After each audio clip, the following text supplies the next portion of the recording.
국무총리님과 함께하는 여담회를 시작하겠습니다.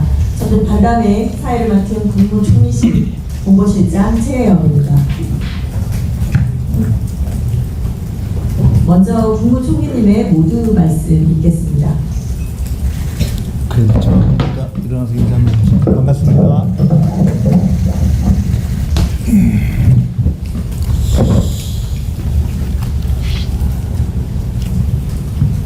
오늘 첫 기자간담회에 함께해 주신 우리 언론인 여러분께 먼저 반갑다는 인사 말씀을 드리겠습니다. 국가 대전환의 시기에 대처하지 못하고 내란으로 악화일로에 빠져있던 시간을 빛의 혁명을 통해서 저희들이 첫 극복을 시작했습니다. 그렇게 이재명 정부가 출범한 지 77일, 그리고 제가 국무총리로 정식 취임한 지 47일이 되었습니다. 인수위원회도 없이 내각도 완비되지 않은 상황에서 당면한 현안에 대응하면서 민생, 정치, 외교를 정상화하기 위해서 대통령께서는 전력을 다해 오셨고, 비상경제 TF, 추경, 한미 관세 협상 등 대내적으로 여러 현안들에 정말 돌이켜보면 숨가쁘게 대응해 오셨습니다. 그 사이에 3번의 타운홀 미팅도 있었고, 그런 과정들을 통해서 국민의 의사가 국정에 반영되는 국민주권 정부가 첫 걸음을 내디뎠습니다. 대통령께서 3대 국정과제를 안보, 질서, 민생 이렇게 규정하셨고, 저도 그러한 국정과제를 풀어내는 걸음으로 사고 예방, 에이펙 점검, 공직사회 시스템 점검, 정책 점검 등을 통해서 시작하고, 또 사회적 난제를 국민들과 함께 풀어가기 위해서 K-토론 나라 등도 시작했습니다. 이재명 정부의 근 80일, 또 제가 취임한 지 근 50일 되는 시간은 민생의 고통을 덜어내고 다시 성장, 도약하는 나라를 만들기 위한 기반을 다지는 시간이었다고 생각합니다. 이제는 본격적으로 달려야 할 시간입니다. 그러나 앞에 펼쳐져 있는 길은 전례 없이 험하고 가파릅니다. 지금 우리 앞에는 전 세계적인 변화의 소용돌이가, 그리고 내적으로는 경제와 사회의 구조적인 복합 위기가 우리들 앞에 있습니다. 한미 관세 협상은 하나의 시작입니다. 통상 질서의 급격한 변화에 따른 공급망 재편, 첨단 기술 발전에 따른 산업 대전환, 기후 위기로 인한 에너지 전환, 이런 글로벌 경제 질서의 변화와 생산성 하락, 제조 쇠퇴, 양극화, 인구 감소, 구조개혁, 지체 등 저성장이 고착화된 내적인 만성 질환 상태에 직면해 있습니다. 새 정부가 출범하고부터 1년 국가의 명운과 진로가 결정될 것입니다. 현재 위기 상황에 대한 국민 공감대를 바탕으로 민관의 역량을 결집해야 합니다. 단기적으로는 민생의 어려움과 통상 리스크 대응에 만전을 기하면서, 장기적으로는 AI 대전환을 비롯한 초혁신 경제로의 아이템을 선정해서 모든 정책 역량을 총동원해야 합니다. 동시에 대통령님께서 말씀하셨듯이 국민주권 정부는 국정 운영의 철학과 비전의 중심에 언제나 국력의 원천인 국민을 그 중심에 둘 것입니다. 명확한 국가 전략, 그리고 국민 소통을 통한 협력을 통해서 성공 외에는 다른 대안이 없다는 비상한 각오로 나아가겠습니다. 저도 총리로서 무거운 책임감을 가지고 모든 것을 걸고 최선을 다해서 뛰겠습니다. 우선 이렇게 시작하는 말씀을 간단히 드리고요. 오늘 보니까 약 1시간 정도로 이런저런 자유로운 질문 주시고 또 제가 답변 드릴 수 있는 시간이 예정되어 있는 것 같습니다. 제가 오기 전에 도대체 총리한테는 어떤 걸 질문하시는 거냐고 컨닝을 좀 하려고 미리 여쭤봤더니 또 정치적인 걸 여쭤보시는지 정책적인 걸 여쭤보시는지 그랬더니 또 정치적인 걸 많이 여쭤보신다고 하더라고요. 그래서 정치적인 거를 답할 자리가 아닌 것 같은데 하면서 어떻게 얘기해야 되나 하여간 이런 거 왔는데요. 편하게 이것저것 말씀 주시죠. 네, 말씀 감사합니다. 오늘 간담회 하이라이트이죠. 우리 총리님과 기자단 여러분들의 질의응답 시간을 가지도록 하겠습니다. 먼저 질문 방식은요. 우리 기자님들이 손을 들어주시면 총리님께서 직접 지명을 해서 질문을 받는 것으로 진행하도록 하겠습니다. 제가 직접 지명해요? 네. 그런 어려운 걸 저한테 맡기더라고요. 그래서 그 누구 지명했냐고 처음 시작부터 그래서 첫 번째 질문은 우리 총리실 출입 기자단을 좀 존중하는 의미로 출입 기자단 간사분이 계신데요. 그 간사분께 첫 번째 질문을 드리려고 하는데 총리님 괜찮습니까? 네, 그렇게 하시고요. 편하게 질문 주시고 제가 한 분씩 답을 하다가 봐서 혹시 조금 많아지겠다 싶으면은 저처럼 한 또 두세 번 말씀도 같이 모아서 답변도 드리고 뭐 그렇게 하겠습니다. 네, 간사는 뉴스원의 이기림 기자입니다. 질문 부탁드리겠습니다. 네, 안녕하세요. 총리님, 뉴스원 이기림입니다. 네, 취임 47일 그리고 곧 취임 50일을 맞이하게 된 점 축하드립니다. 오늘 자리 마련해 주셔서 감사합니다. 네, 저는 일단 경제 분야 관련해서 질문을 하나 드리고 싶습니다. 앞서 이재명 대통령은 실용적 시장주의를 천명하고 코스피 5천 시대 도약을 동원했습니다. 취임 직후 대통령의 메시지에 시장이 주목했지만 최근 세제 개편안 혹은 쟁점 법안들 논의가 이어지면서 시장이 좀 민감하게 반응하고 있는 것으로 보입니다. 총리께서는 이러한 시장의 반응을 어떻게 인식하고 있고 정부 정책에 대한 시장의 신뢰를 확보하기 위해서 어떤 역할을 혹은 조율을 해나가실 계획이신지 궁금합니다. 추가로 한 가지 더 여쭤보겠습니다. 네, 최근 전기요금 인상 관련해서 대통령께서 필요성을 언급하신 적이 있습니다. 다만 산업계와 가계 모두에 좀 부담이 전가될 수 있다는 우려가 좀 나오는 것으로 아는데 혹시 이 부분에 대해서 총리님께서는 어떤 입장이신지 말씀 부탁드리겠습니다.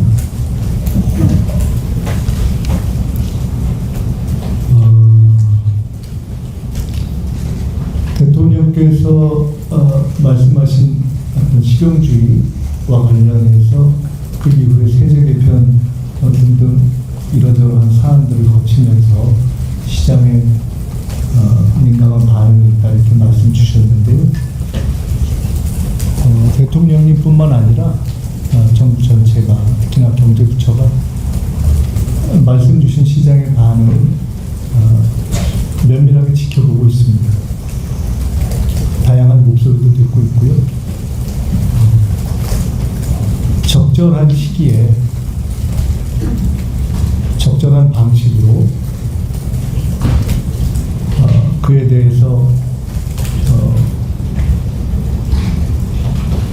더 나아간 어떤 생각들을 해야 할 상황이 올 것인지 이런 것들을 포함해서 지켜보고 있다는 말씀을 드립니다. 전기요금 문제에 대해서는 당장의 시간 계획을 갖고 말씀드렸다기보다는 큰 틀에서 그런 문제를 이제 국민들께 현재의 상황을 제기하고 이해를 구하기 시작해야 할 때가 아닌가라는 차원에서의 문제 제기를 하신 것으로 그렇게 이해하고 있습니다. 확 되는데요. 제가 그냥 편하게 이렇게 시작할게요. 네. 그래서 최근 이런 지지율 하락 현상을 좀 어떻게 분석하고 계시고 이걸 좀 돌파할 수 있는 총리님만의 보관이 어떤 건지 좀 여쭤보고 싶고요. 그리고 최근 이제 정부 조직 개편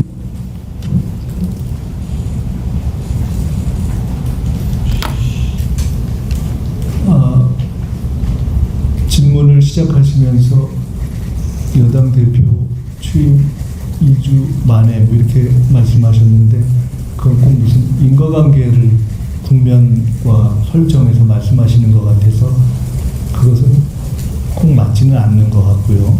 그러니까 전체적으로 현재 지지율에 이 변화가 있다 하는 말씀을 주신 걸로 일단 이해를 합니다. 결국 처음으로 돌아가서 생각을 해보면 국민들께서 국민주권정부에 원하신 것은 한편으로는 내란을 극복하고 또 한편으로는 중도실용 또는 실용의 관점에서 민생과 경제를 살려라 라는 두 가지 명확한 이 요구를 주셨다고 생각합니다.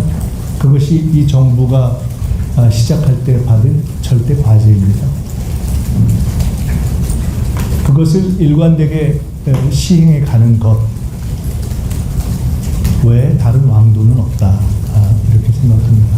대통령께서 늘 말씀하시는데 결국 이 정부에 대한 최종 평가는 이 정부의 임기가 끝나는 날 어떻게 국민의 삶이 나아졌는가를 중심으로 국민들의 평가를 받는 것이다 라는 말씀을 늘 하십니다. 저희도 그런 관점에서 보고 있다 하는 말씀을 드립니다. 조직 개편은 오늘 시점에서 제가 드리기는 조금 적절치 않은 것 같습니다.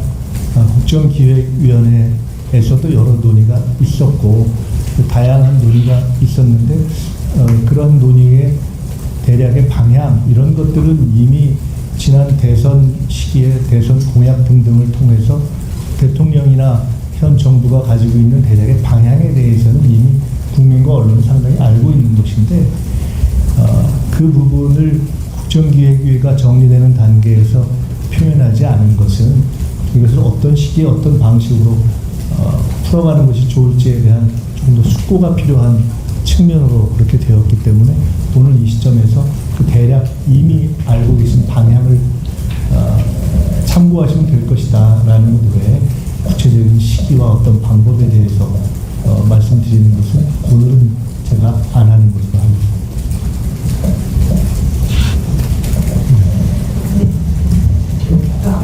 그래서 정성호 장관께 민감하고 핵심한 중심은 반드시 좀 공론화 과정을 거쳐야 한다. 좀 조속화되게 시키고 있는데 좀 정부 여당 간 개혁안에 대해서 좀 조율이 필요한 상황이 아닌가 싶어서요. 좀 어떻게 생각하시는지. 당연히 모든 개혁, 모든 입법은 정부 여당 간 조율이 필요하죠. 근데 더 근본적으로는 국민들의 충분한 이해와 공감을 얻는 것이 더 근본 문제라고 생각합니다. 대통령께서 법무부 장관에게 말씀하신 것은 어떠한 쟁점이든지 그 쟁점을 소수의 몇 사람이 아니라 국민들에게 충분히 쟁점이 무엇인지를 공유된 상태에서 그런 과정을 거쳐서 풀어갔으면 좋겠다라고 말씀하신 것입니다. 검찰 개혁의 필요성, 과거 정치 검찰의 많은 문제점, 그리고 큰 방향으로서 기소와 수사가 분리되어야 한다는 큰 방향, 이런 것은 이미 누차 대선 공약 등을 포함해서 제기가 되었고 또 그것을 실현할 것이라는 대통령님을 포함한 정부 여당의 의지도 누차 확인이 되었고 그에 대해서 아마 어떤 변동이 있을 것이다 라고 생각하는 분들도 별로 안 계실 것이고 아마 그렇게 기대하는 분들도 별로 없지 않을까 생각을 합니다. 큰 대로는 어찌 보면 정해져 있는 것입니다. 그 대로는 흔들림 없이 진행될 것입니다. 그것이 정청래 대표가 최대한 빠른 시기에 빠른 속도로 그것을 진행해 가겠다라고 말씀하신 것이다 이렇게 생각을 합니다. 다만 실제로 그 사안들을 이렇게 하나하나 놓고 보니 관련되어 있는 뭐 대부분의 개혁 과제가 그렇듯이 이슈들이 많고 또 딱 어떤 개혁이냐 아니냐로 구분하기는 어려운 사안의 이슈들도 상당히 있어서 그런 부분들에 대해서는 제가 지금 확인을 해보니 어떤 경우는 민주당 내에서도 어떤 경우는 검찰개혁을 상당히 강조해서 주장했던 민주당과 조국혁신당 간에도 의견이 다른 내용들이 상당히 존재를 하는 것을 발견하고 있습니다. 그래서 두 측면으로 저희들이 큰 대로는 확고하게 간다. 다만 그 과정에 이렇게 중요한 일을 국민이 보실 때 조금 졸속하거나 엄성하게 간다라는 생각이 드시지 않도록 꼼꼼하게 가는 것이 좋기 때문에 한편으로는 정부 여당 간에 또 한편으로는 검찰개혁을 주장해온 각 정당 간에 조율할 시간을 충분하게 갖는 것이 좋겠다고 보고 있는 것이고요. 어제도 제가 관련 장관님들하고 이 얘기를 좀 했습니다. 그래서 가장 많이 논의를 한 것은 어떻게 이 문제에 대한 국민들에게 충분히 알리는 과정을 설계할 것인가 하는 논의를 좀 했습니다. 그러니까 통상적으로는 국회에서의 그 입법 과정을 둘러싼 토론도 있는 것이고요. 필요하다면 공청회등도 있는 것 아니겠습니까? 정부가 그것을 주도하진 않겠지만 이런 논의를 하는 과정에서 가급적 그런 토론이 국회를 중심으로 해서 좀 충분하게 이루어지도록 하는 그러한 과정을 거치도록 하는 것이 필요하겠다. 이런 생각을 가지고 있다 하는 말씀을 드리겠습니다. 네. 이쪽으로 한번 넘어갈게요. MBC의 김정우 기자님. 네, 총리님 안녕하십니까. MBC 김정우 기자입니다. 지금 검찰개혁 관련해서 질문이 계속 나오고 있는 게 아무래도 이번 정부의 주요 과제이다 보니까 궁금한 점이 많은 것 같은데요. 특히 국가수사위는 총리 산하에 신설되어야 한다는 의견과 옥상 구조라는 우려가 동시에 제기되고 있는데 현재 진척과 별개로 총리님께서 어떻게 이 사안에 대해 생각을 하시는지 궁금하고 아까 국민들에게 충분히 알리는 과정에 대해서 국회 토론회나 공청회에 언급하셨는데 따로 이제 국민들에게 이 상황을 알릴 수 있는 어떤 자리를 모색하는 방법을 좀 고민하시는지 여쭙고 싶습니다.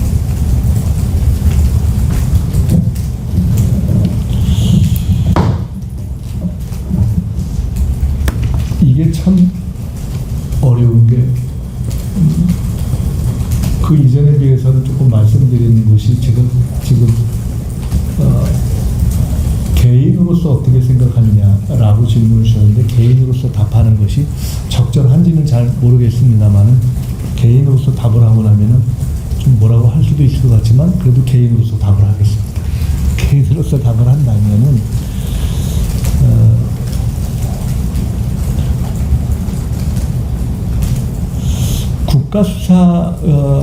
국가수사위원회가 한편으로는 이 검찰의 기소 기능과 수사 기능을 분리했을 때 총리 산하의 국가수사위원회에 예를 들어 중수청 를 두거나 또는 어떤 수사기관 간의 여러 가지 소관 문제에서 생기는 문제를 조절하는 기능을 두면 어떠냐 하는 취지로 처음에 제기된 것으로 아는데,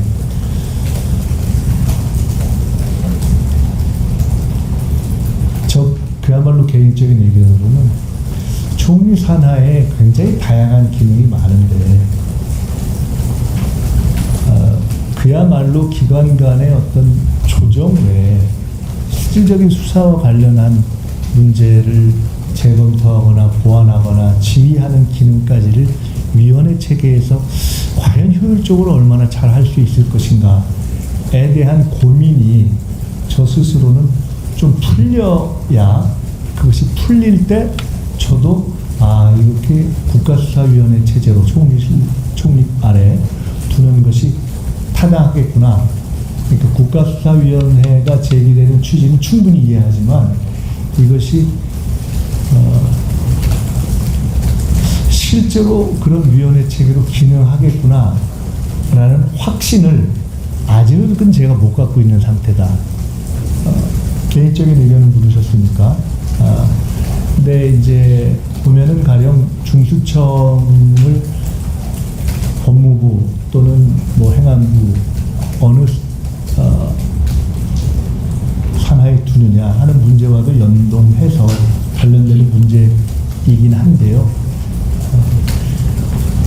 그런 여러 가지 문제의 해법의 하나로 국가수사위원회가 애초에 안으로 제기되어 있는 것이고, 그 굉장히 유의미하다.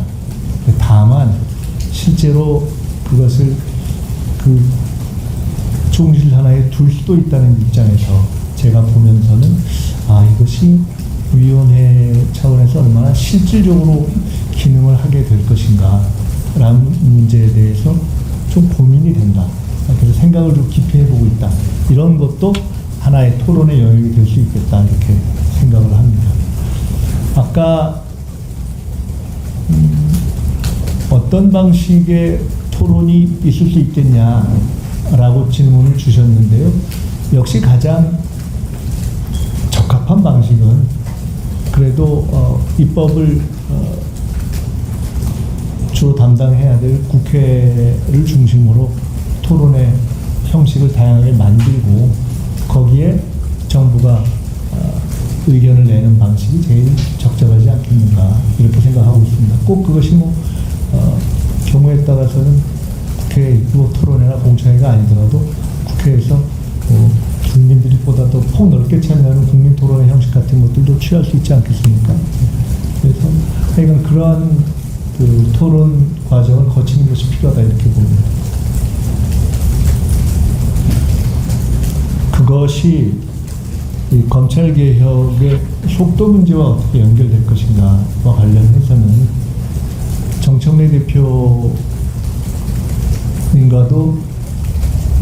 검찰개혁 문제에 대한 대화를 나눠본 적이 있고, 또 그 문제와 그 속도 감각에 대한 필요성, 문제의식을 충분히 이해하고 있기 때문에 적어도 대원칙과 관련한 부분의 속도를 늦추지 않도록 최대한 함께 노력할 필요가 있다, 이렇게 생각하고 있습니다.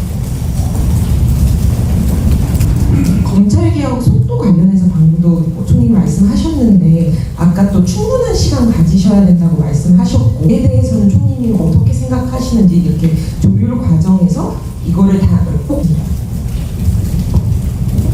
우리가 목표를 정해놓고 가는 것은 좋은 것이고요. 당은 검찰개혁에 대한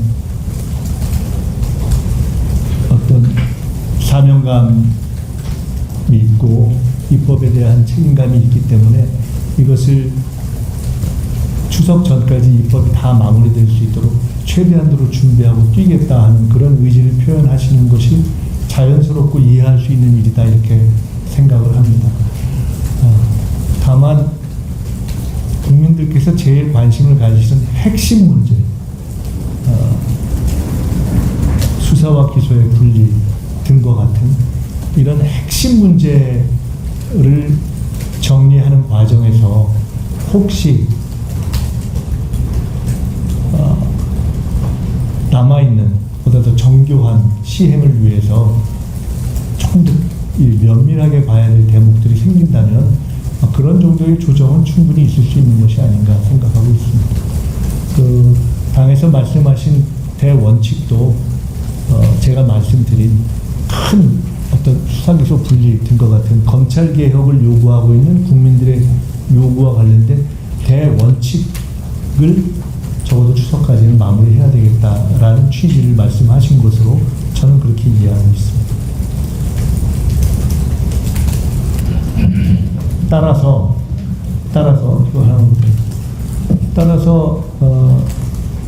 가급적 빨리 여러 쟁점들에 대한 가장 핵심적인 쟁점과 또는 부수적인 쟁점들에 대해서 충분히 이렇게 드러나는 것이 좋다고 보고요. 그 쟁점들이 큰 쟁점이 정리된 이후에 나머지 쟁점들이 연동해서 쉽게 하나하나 풀리네 하는 국면이 되면 그것은 아까 말씀하신 것처럼 완전히 그야말로 최종적인 아주 실무적인 마무리까지도 속도가 더 붙을 수 있는 것이고, 그러니까 근본 문제를 정리하고도 혹시 남아있는 이러저러한 조금 더 실무 기술적인 입법 문제가 남으면 그 시간은 약간 조정 가능성도 있는 것이고, 그렇기 때문에 지금 딱 이 시점에서 제가 말씀드린 것 또는 대통령님께서 말씀하신 어떤 충분한 논의 이런 것이 무조건 시간을 더 뒤로 늦춰야 한다, 시간을 더 가져야 한다라는 뜻으로 해석될 필요는 없다 이렇게 생각을 합니다. 아직 시간이 있지 않습니까?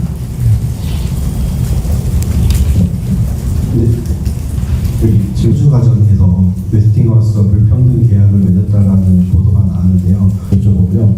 향후 이 문제와 관련해서 정부 차원에서 대응 큰 영향을 미치는 인물로 보도가 있었습니다. 혹시 총리께서 청구적인 표현을 많이 쓰셨는데 혹시 대통령과 인사나 정책 과정에서 체코 원전 관련한 부분은 보도로도 되어 있고 당연히 관심을 가지고 있습니다.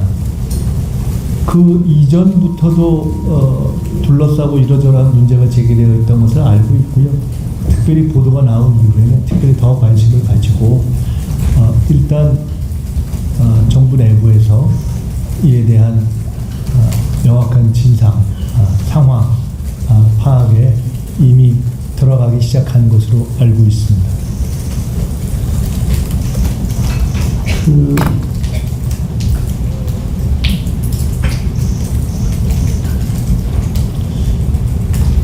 말씀드렸듯이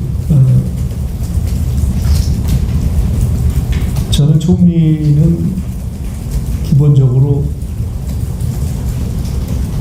정부 내에서는 여러 가지 상황을 조율하는 측면이 있고 대통령과의 관계에서는 기본적으로 참모장의 역할이 있다 이렇게 생각하고 있기 때문에 조금 전에 말씀 주신 취지는 주로 어떤 분야에 관해서 의견을 나누고 있냐 또는 건의를 드리고 있냐 이런 것인데 그렇게 나누기가 조금 어렵다.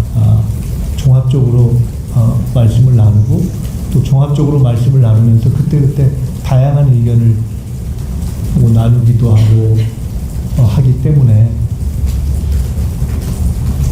그걸 딱 좀 구분해서 말씀드리기는 어려운 것 같습니다. 예를 들어서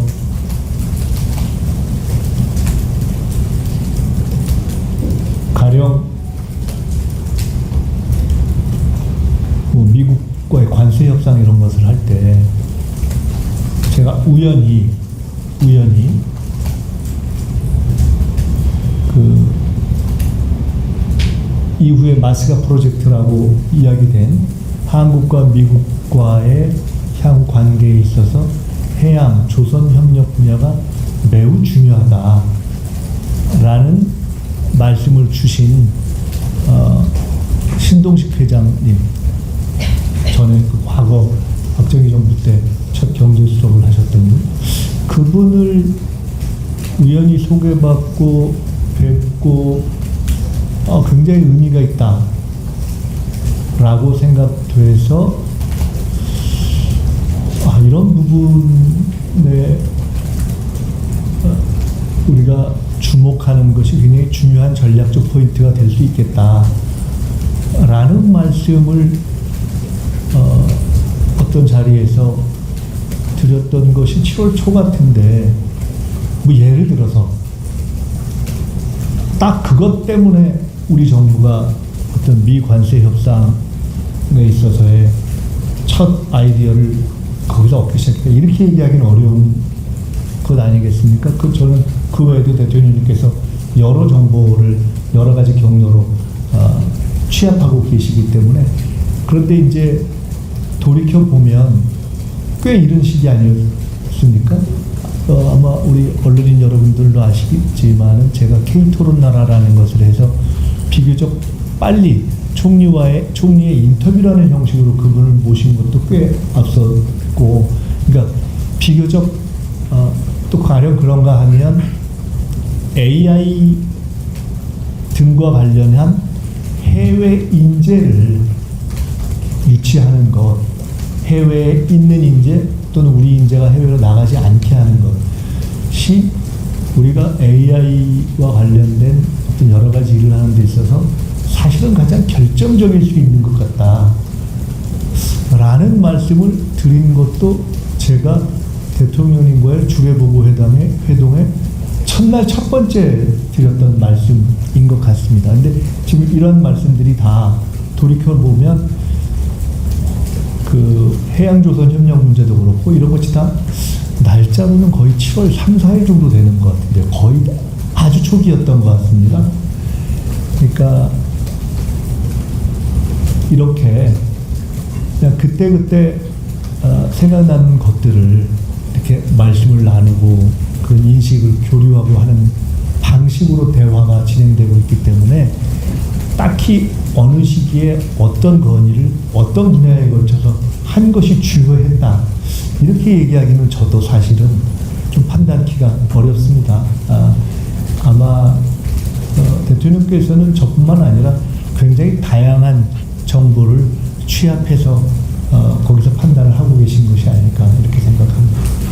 다만 저는 말씀드렸듯이 그때그때 판단되는 것 또는 시중에서 들은 이야기 중에 국가 전략적으로 의미가 있겠다라고 생각하는 것도 가급적 좀 디테일에 관련된 것보다는 큰 흐름에 관련된 것을 말씀드리는 것이 총리의 임무 아닌가 이렇게 생각을 해서 가급적이면은 각 부처에서 건의드릴 수 있는 개별적인 내용보다는 큰 국면, 큰 흐름과 관련해서 좀 의미가 있겠다 싶은 것 중심으로 말씀을 나누는 것이 좋겠다 이렇게 생각하는 하고 대화를 해오고 있습니다. 지금 당에 있을 때에도 그랬고 하여간 뭐 그러한 맥락으로 말씀드리고 있다 이해해 주시면 되겠습니다. 되죠. 네, 오늘 이제 김정은 위원장이 한미훈련에 대한 적대적 의사 표현이다 이렇게 표현했습니다. 얼마 전에 김예정 부부장도 마찬가지로 부정적인 의견을 표시했고요. 그럼 전반적으로 보면 이제 북한이 이렇게 호응을 하지 않는 가운데 우리 정부가 있습니다. 혹시 2017년 이제 뭐 저희가 모르는 상황이지만 남북 간의 물밑 대화가 이루어지고 있는 건지, 그리고 이제 총리께서는 에이펙 자주 챙기고 계시는 걸로 알고 있는데 다가오는 에이펙에 경주가 한반도 평화를 위한 어떤 역할을 생각했더라고요. 그래서 6.27 대출 규제 이후에 서울은 답변 부탁드리겠습니다. 마지막 질문 공급 대책 언제 나올지 구체적으로 답변해 주시라고 한 건 구체적으로 제가 답변 안 할 줄 알고 질문하신 거죠? 예, 그런 것 같고요. 이 부분은 이미 국토부에서 현재의 상황을 면밀하게 보면서 우리가 추가적인 대책, 공급 대책이 필요할지를 준비하고 있다는 말씀을 드린 것으로 대신하는 것이 좋을 것 같습니다.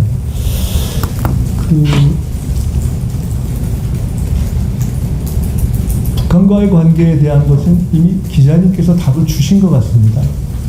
왜냐하면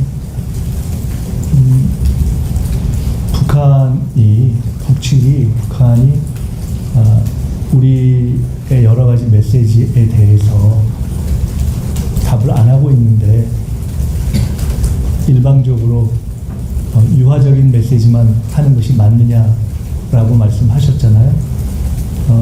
그 질문을 하시면서 부분 현재 우리가 진행하고 있는 훈련에 대해서 그것은 기본적으로 적대적인 성격을 가진 것이다 라고 그렇게 규정했다고 말씀하셨지 않습니까? 즉 우리 스스로 이미 북이 여러 가지 측면으로 평가하고 있는, 한편은 훈련도 하고 있는 것이고, 또 그럼에도 불구하고 평화를 만들어내기 위한 메시지도 내고 있는 것입니다. 우리도 복합적인 메시지를 내고 있는 것이고, 상대도 복합적인 메시지를 내고 있는 것입니다. 어떻게 남북 관계에서 하나의 단일한 메시지만 내겠습니까? 지금까지도 그렇지 않았고 앞으로도 그렇지 않고, 우리는 현재도 안보를 단단하게 지키면서도 또 평화를 유도할 수 있는, 조성할 수 있는 그러한 메시지를 내도록 노력하고 있다, 이렇게 이해해 주시면 될 것 같습니다.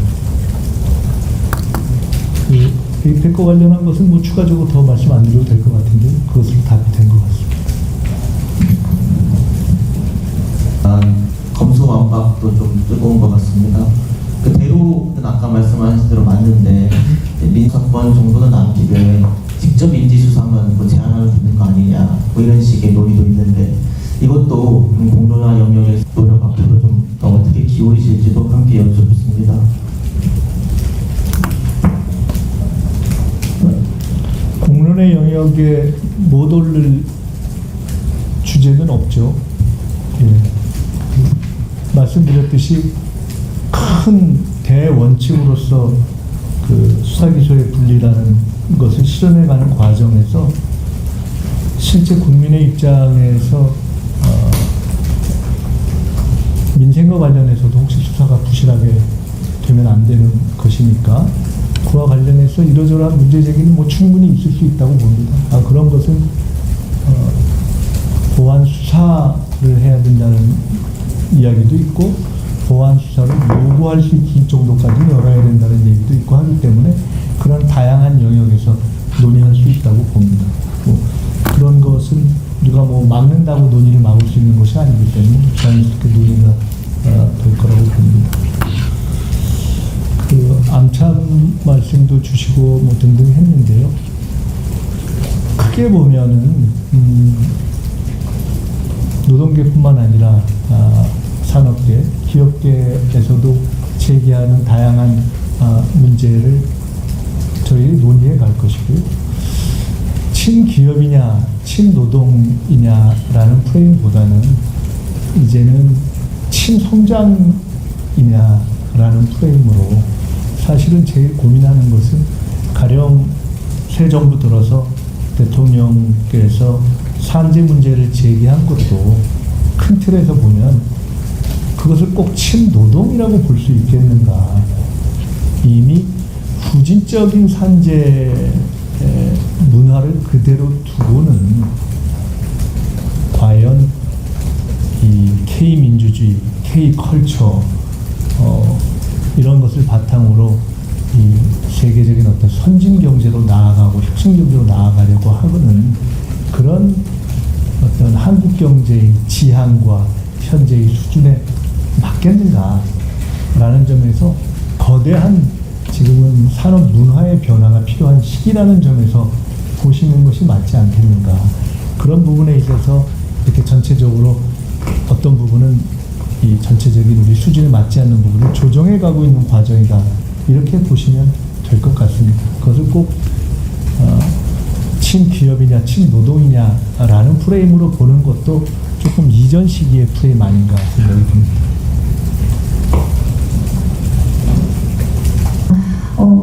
아까 이제 대통령과 좀 이런저런 말씀 나누신 점도 긍정적인 여론이 좀 많은 것 같아요. 과거 이력이나 어떤 행적을 좀 봤을 때 그런 평가가 나오고 있는데, 좀 총리님께서도 그런 인사 과정에서 아무래도 좀 국무위원 재청권이 있으신 만큼 좀 의견을 주신 게 있는지, 또 어제 그 여가부 장관 후보자께서 이제 그 차별금지법 제정의 필요성에 대해서 좀 언급을 하셨는데, 총리님께서도 후보 시절에 좀 관련에 대해서 의견을 좀 표현하신 적이 있으시지 않습니까? 지금은 좀 어떻게 좀 보시는지 궁금합니다. 여가부 장관님의 여러 가지 좋은 어떤 덕목에 그에 대해서 저희들이 이해가 있고요. 또 그런 검증도 있었던 것으로 알고 있고, 그리고 차별금지법 문제에 대해서는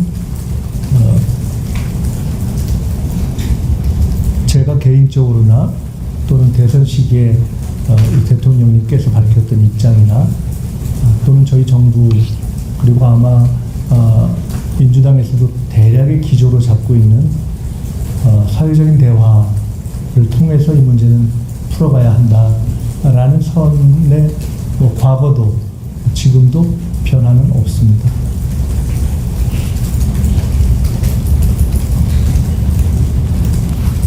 앞에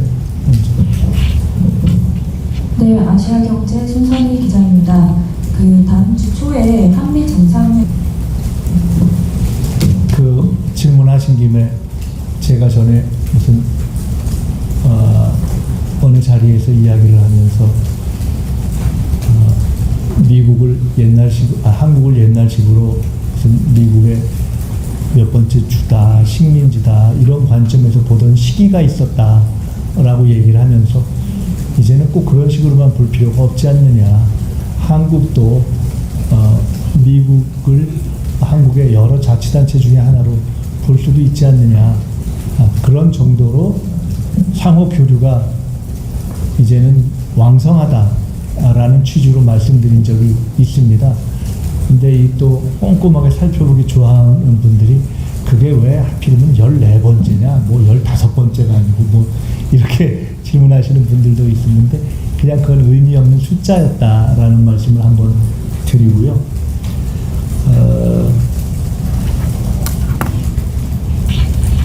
큰 틀에서 말씀드리면은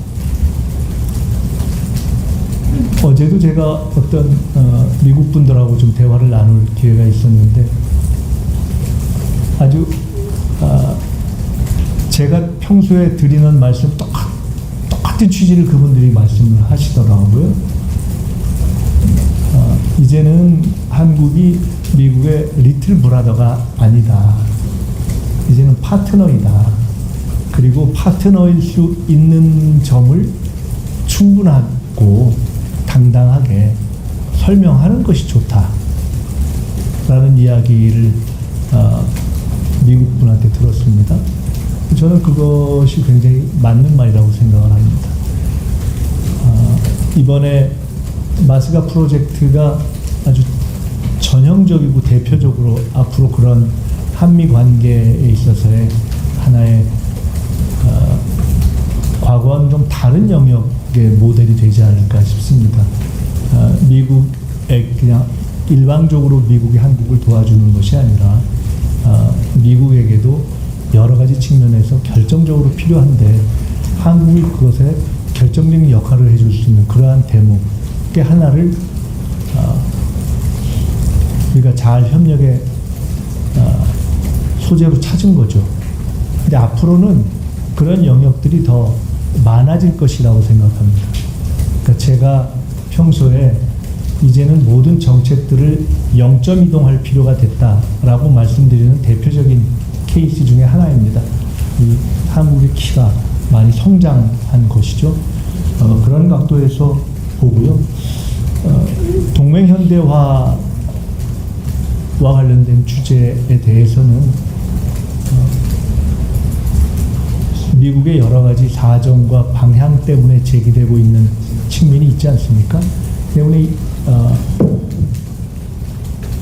그 자체는 이미 제기되고 있는 논의이고 우리의 또 필요는 따로 있는 것이고 우리의 사정과 필요가 있는 것이고 그에 맞춰서 이제 하나하나 논의를 이제 시작해 가면 된다. 근데 기본적으로는 우리는 이미 세계 5위의 군사 강국이고 또 궁극적으로는 우리의 안보와 평화를 우리 스스로 지켜야 한다는 그런 절대적인 명제가 있는 것이고 그 양자를 조화시켜가면서 이제 하나하나 풀어가면 된다 이렇게 생각을 합니다. 그에 대한 제 개인 생각을 밝히는 것은 오늘은 좀 적절치 않은 것 같습니다. 왜냐하면 이러저러한 한미 정상회담을 앞두고 의제와 관련한 영역은 그건 이제 대통령님께서 정상회담에서 다뤄야 될 영역이기 때문에 제가 답을 하는 것 자체가 그 의제와 연동된 것처럼 지금 보일 수 있는 면이 있어서 그건 제가 다른 기회에 제 개인적인 의견을 말씀드리는 것이 적절한 것 같습니다. 양해해 주시면 좋겠습니다. 네, 제 뒤에. 네, 안녕하십니까. 매일신문의 박성현 기자라고 합니다. 아무래도 경주에서 열리는 에이펙 행사 관련해가지고 총리님께서 또 관심 많이 가져주시고 계시는데 지금 현재 행사가 좀 어디까지 준비가 됐고 남은 기간 좀 어떤 준비가 좀 필요하다고 생각하시는지 여쭈고 싶고요. 그리고 아무래도 이게 각국 정상들이 얼마나 좀 참석하는 게 가장 좀 핵심적인 상황이 될 것 같은데 관련해서도 좀 내용 여쭙고 싶습니다.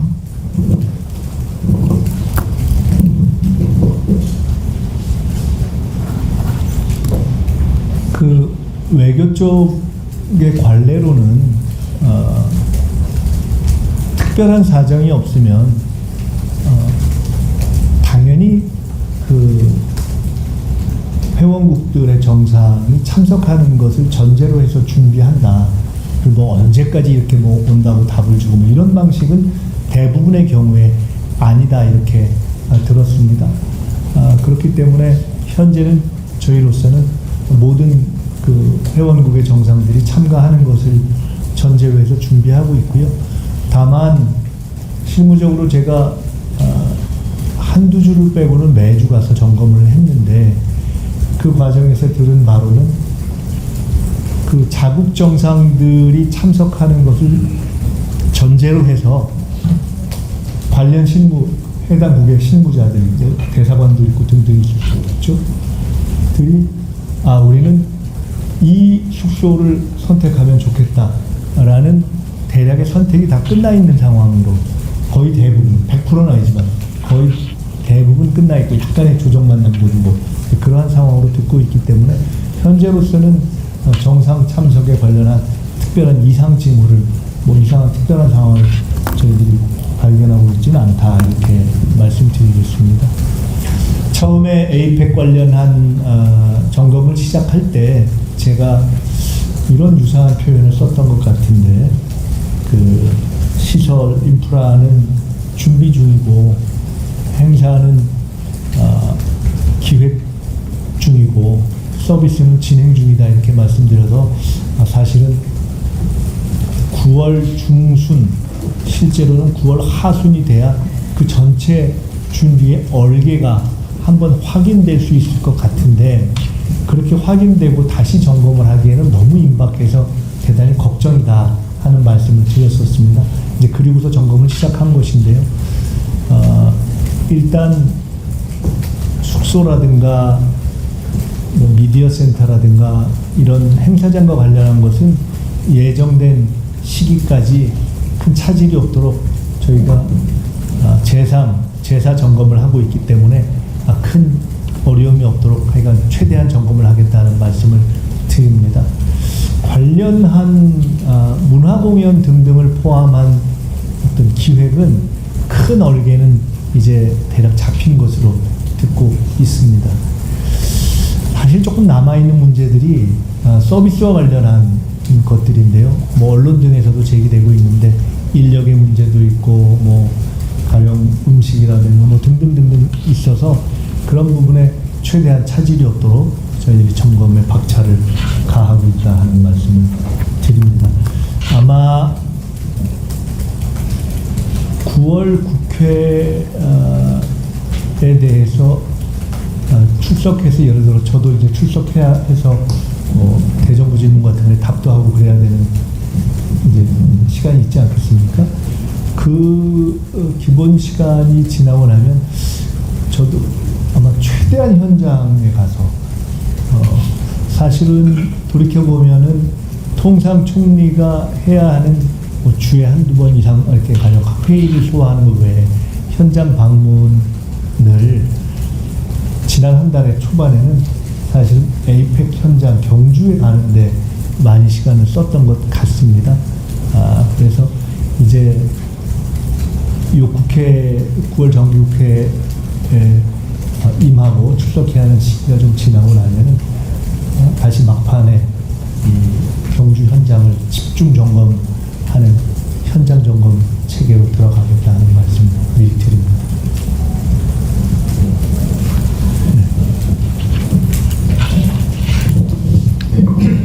TV조선 지성 기자라고 합니다. 크게 두 가지 좀 여쭤보고 싶은데요. 임기의치법에 대해서는 사실은 정당 소속 정파를 막론하고 국회에서 이러저러한 제기가 그 사이에 많이 있었던 건 아닙니까? 그렇기 때문에 저는 개인적으로는 뭐 그것은 충분히 의미 있는 문제 제기이다. 그래서 그렇게 생각을 하고 있고요. 국회 차원에서 그게 발의가 되고 한다면 그건 충분히 그때 논의하면 되는 문제다 이렇게 생각을 하고 있습니다. 그 홍보 효율화 방안에 대해서는 가장 크게 논의가 된 것은 이 전체적인 미디어 환경 또는 어떤 국민들이 다양한 방식으로 언론에 접하는 그러한 큰 흐름, 이 변화한 그런 새로운 어떤 언론 문화 환경에서 또 온라인이라든가 이런 것의 비중이 높아진 환경에서 어떻게 효율적으로 정보를 잘 전달하는 것이 좋겠나, 어떻게 적극적으로 그런 온라인 미디어 환경에 을 통해서 국민들께 정책 정보를 전달하는 것이 좋겠나 하는 논의를 제일 많이 했습니다. 예, 그것은 제일 많이 했고요. 지금 말씀 주신 것처럼 어떤 허위 정보, 고의, 그 질문만 놓고 이해한다면 허위 정보 뭐 이런 것에 대해서 혹시 불이익이 있는 거 아니냐라는 질문은 제가 이해를 잘 못하겠는데요. 왜냐하면 허위 정보나 고의적인 어떤 허위 정보가 있으면 불이익이 있는 것이 자연스럽다고 생각하는 것이 당연한 거 아니겠습니까? 그래서 뭐 그에 대해서 제가 따로 더 드릴 말씀은 없을 것 같습니다. 네, 기자님들 벌써 1시간이 다가도록 하겠습니다. 이렇게 하시죠. 시간이 원래 1시간 아니니까 지금 손 드셨던 분들만 그냥 간단하게 말씀 주시면 제가 종합해서 말씀을 드리고 마무리하는 것으로 한 서너 분밖에 안 되는 것 같으니까 갑자기 5분이면 일단 손 드셨던 분들만 그냥 딱 여기서 멈추면 4분인 것 같습니다. 4분 말씀 간단하게 주시죠. 제가 그냥 종합해서 다 혹시 못 드리면 이렇게 뭉뚱그려서라도 말씀을 드리겠습니다. 네, 질문입니다. 저 세법 개정안에 담긴 주식 연소세 대주주 기준 강화 관련해서 질문 드려보려고 하는데요. 민주당에서는 아시다시피 대주주 50억 유지하고 있고 정부와 기재부 등에서는 정부 안을 그대로 추진하겠다는 입장인 걸로 알고 있습니다. 지난주 고위당정협의회에서도 아직 결론을 못 냈는데 세법 개정안이 시행령이라 해도 논의 과정이 좀 길어지다 보면 자칫 시장에 잘못된 신호를 줄 수 있지 않을까라는 생각도 드는데 총리님께서는 어떤 입장이신지, 그리고 당정간 결론을 내야 네, 쭉 모아서 하시죠. 뭐 그다음 또 소비 쿠폰이 지급되고 사용되고 있는데 교육재정 부분 관련해서 한번 좀 여쭙습니다. 2010년 후반부터 사실 정권 관계없이 감축 중심의 이런 개편 필요성에 대해서 좀 어떻게 생각하시는지, 논의가 시작이 된다면 언제쯤 시작될 수 있을지 설명 부탁드립니다. 총리님, 저 MBA 김세희 기자입니다. 저 정말 간단한 질문인데요. 당장 이번 주 이치가 반환할 것으로 예상이 되고 있고 지금 상당히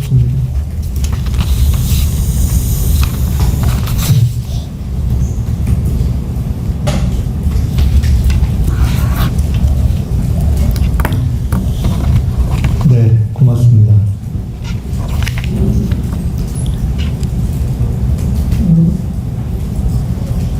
세법상의 대주주 기준과 관련해서는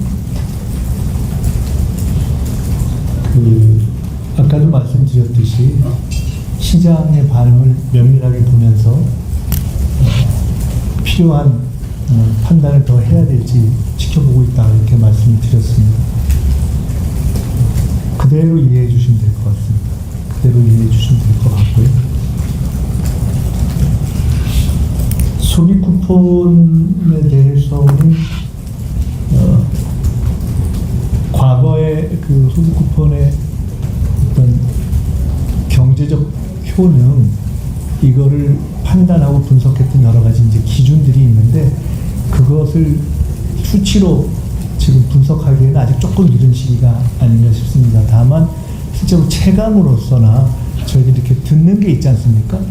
정치를 하거나 행정을 하는 사람들은 그럼 저도 이렇게 거리에 나가서 많이 들으면서 실제로 이것이 굉장히 도움이 되고 있다 하는 그런 말씀을 많이 듣습니다. 문제는 이러한 효과가 더 복합적이고 지속적이 될 수 있도록 어떻게 연결 정책을 잘 만들어낼 것인가 하는 것이 저희의 숙제라고 생각을 합니다. 직장인 든든한 점심밥은 시범 사업으로 아마 내년에 반영을 하려고 그렇게 예산당국에서 검토하고 있는 것으로 알고 있습니다. 지방교육 재정 문제에 대해서는 얼마 전에 제가 국회에 딱 그 관련된 상임위는 아니지만 교육위원장님하고 복지위원장님하고 잠깐 이런 데로 얘기를 나눈 적이 있었는데 이런 문제에 대해서도 논의를 조금 이제는 더 좀 열어놓고 이렇게 해보는 필요가 있겠다라는 말씀들을 나눈 적이 있습니다. 그렇게 하면 될 것 같습니다. 빌 게이츠는 저는 만나기로 되어 있습니다. 만나기로 되어 있고요. 한국에 오시게 되는 과정도 제가 처음부터 좀 알고 있었고, 그래서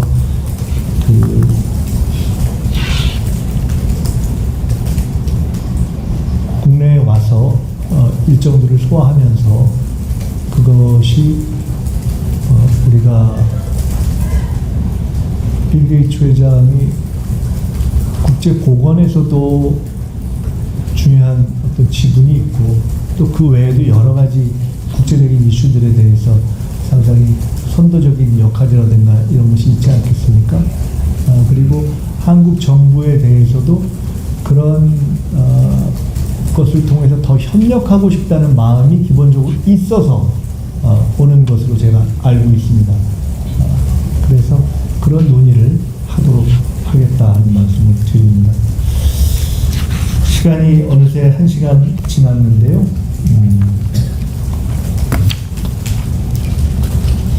이게 저도 이렇게 하면서 정치인으로서 기자간담회를 할 때보다 되게 어렵네요. 근데 이제 어떤 입장에서 답을 하는 것이 좋을까라는 것들을 저도 생각을 쭉 했고 앞으로도 아마 계속 하면서 일을 하게 될 것 같습니다. 결론부터 말씀드리면 저희는 성과로 국민들에게 말씀드려야 되지 않겠습니까?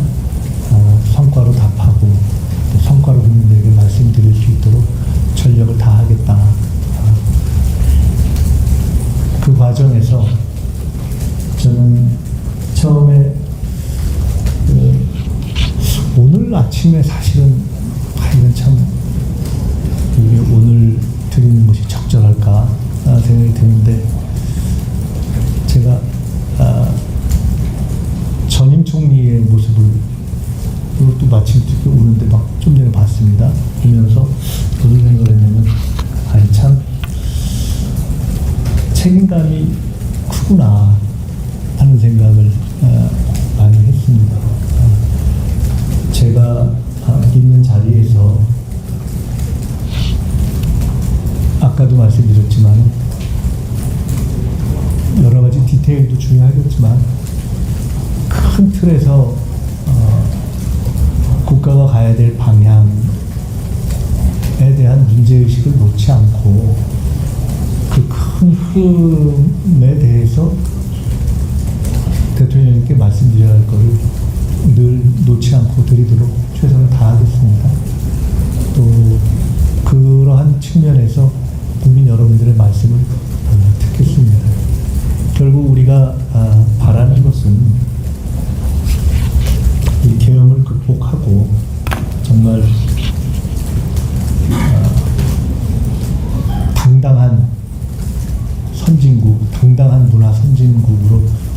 총선 그날을 꿈꾸면서 시작한 정부 아니겠습니까? 그 방향을 갈 수 있도록 최선을 다하겠다. 그리고 지금 우리가 해가는 여러 가지 개혁 과제들이 그러한 기틀을 닦을 수 있도록 또 최선을 다하겠다 하는 말씀을 드리겠습니다. 그런 과정에서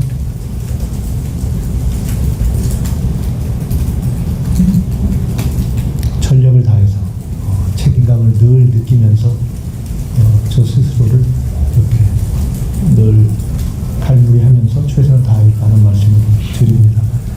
총리로 있는 기간 동안에는 가급적이면 제가 정치인으로서 해왔던 여러 가지 노력 중에 말에 대한 노력보다는 성과를 어떻게 만들어낼 것인가에 대한 노력을 좀 더하는 방향으로 노력하겠다 하는 말씀을 드리겠습니다. 맞춰도 되겠죠? 네, 말씀 감사합니다. 이상으로 김민석 국무총리님과 함께하는 기자간담회를 마치도록 하겠습니다. 참석해 주신 모든 분들 감사합니다. 네, 고맙습니다.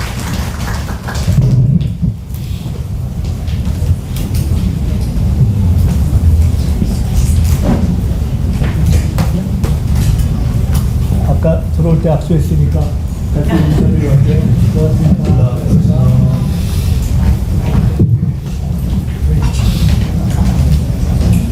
네, 수고하셨습니다. 고맙습니다. 네.